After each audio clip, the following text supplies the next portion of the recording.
Hey there folks, it's Kent with KJS Painting and Renovations, and today doing a quick video on how to get the slope on a window. I'll show you how to do that.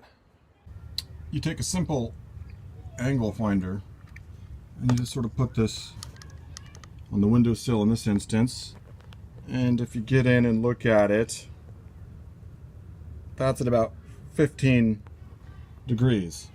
Sometimes you have to cut a special piece here and then need to cut the end of this piece.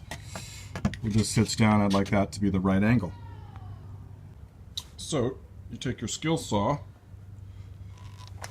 and on the Skil Saw these little graduations are 5 degrees. So 5, 10, 15, I got it set at 15 degrees. You can see it's sloped. And here's another way to check it as well.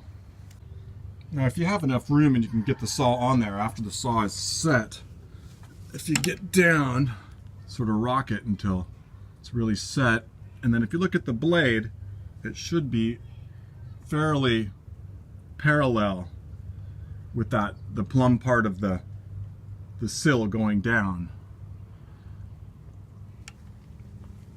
So now when you cut your piece, it will match this exact slope, and that little end cut here will match for the piece of vertical trim as well. So this has been Kent with KJS Painting and Renovations with a short video for a change on how to make nice sloped cuts easily. And as always, if you want some help putting in a window or doing any renovation remodeling stuff, please give me a call.